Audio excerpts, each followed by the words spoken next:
Hey guys, Joshua here, and today we're going to be taking a look at the Aftershock Forge 15R.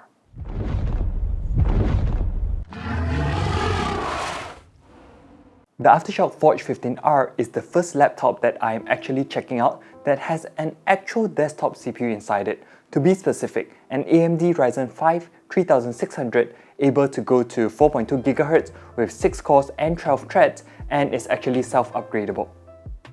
Before we get into all that, let's take a look at the outside. The Forge 15R comes with a full black chassis with a few sleek design lines and the Aftershock logo. There are 3 main vents for airflow, and if you look closely, you'll see a copper tint which adds that little splash of color to make it look even more beautiful. For ports, on the left side, there are 2 USB 3.2 Type A ports, LAN port, microSD card reader, while on the right side, there is a 2-in-1 audio jack, microphone jack, USB Type A 2.0 port, and on the back, a USB 3.2 Type C port, HDMI port, mini display 1.4 port, and the power in. The display is a 15.6 inch, 16 by 9, 144Hz Full HD 1920 by 1080 matte display, so perfect for gaming and consuming content. The colors are vibrant and bright, and the image has great quality. For audio, there are 2 speakers, and it does use the Sound Blaster Cinema 6, so they sound pretty good, not much distortion even at high volumes, and there is clarity in games or videos.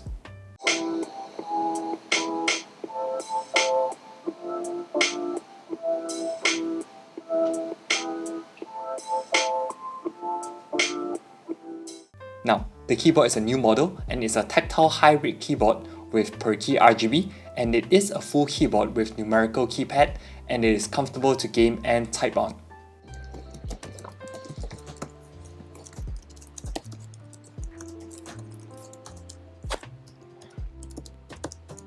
For the touchpad, it is a Microsoft PTP multi-gesture one and really accurate. If you're using it for work, you won't even need a mouse. In the control center, you're getting quite a few, controls, and from here you go to power modes and you can choose which you want, so quiet, performance, entertainment, power saving. Then you have your LED keyboard, and this is where you're going to be adjusting the settings on this. So you have your wave mode, then just clicking through your scan mode, blink mode, random mode, and you get quite a few options here. I'm going back to wave, and here you can also change the LED speed, so 3, 2, 1, brightness up and down. You can also disable or enable the keyboard sleep timer, so if you enable it, the lights will go off after a while, and you can also set up your keyboard for per key RGB if you need to.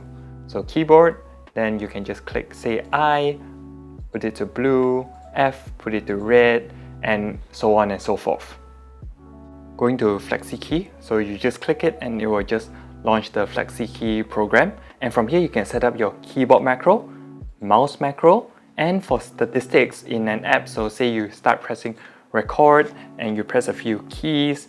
When you press stop, you'll be able to see what keys you've actually pressed, and with this you can record the keys that you want to use in an application and to disable unused keys.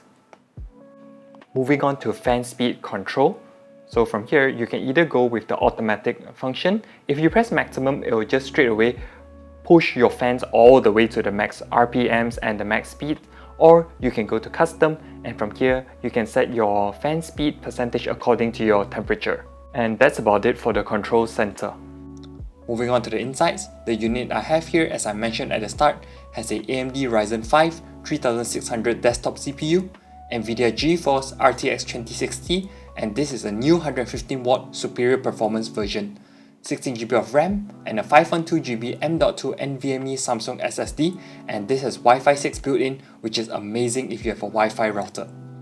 Let's talk about the CPU first.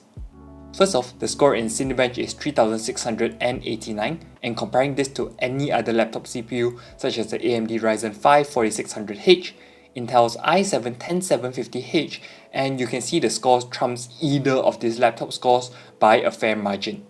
Geekbench with a 1162 single core score and a 6432 multi-core score.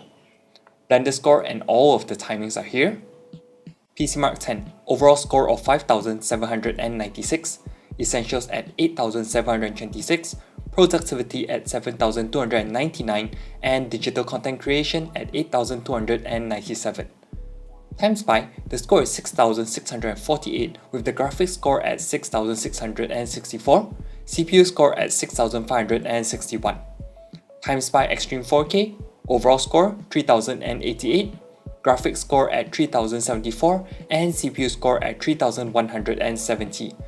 Port Royal has a score of 3,664, and in the NVIDIA DLSS feature test, without DLSS on, 17 FPS, and with it on, 25 FPS. In PUBG, with everything on Ultra, the FPS never drops below 100 even when rendering, and it generally plays at above 130 FPS. For the Rise of the Tomb Raider benchmark, Mountain Peak has an FPS of 128, Syria 95, Geothermal Valley 88, with the overall FPS being 105. For temperatures, on idle, the CPU generally maintains about a 50 degrees Celsius temperature, with small spikes to 60 whenever it gets used, while the GPU maintains a cool 40-ish Celsius. After about 30 minutes of 100% load, the CPU maintains a temperature of 84 to 85 degrees Celsius, while similarly, the GPU running at 100% load for 30 minutes has a temperature of about 80 degrees Celsius. Even when both the CPU and GPU is running, such as for games, they both maintain about 80 degrees Celsius and the palm rest stay cool so you don't feel uncomfortable. What keeps it at this temperature is the cooling system, and when the fans spin at top speed, they reach about 60 dB, which in real world terms at the level of normal conversation or background music, so it's still decent, but if you want an immersive feeling, get a pair of good gaming headphones and you can ignore the fan sounds easily.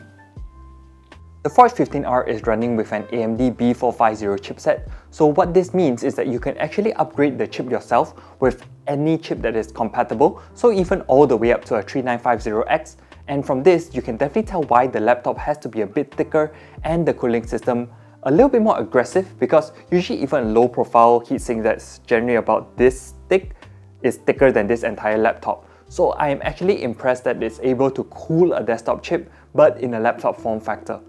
The entire laptop weighs in at 2.7 kilograms, which to be very honest, not the lightest, but not the heaviest one out there either. And this is understandable.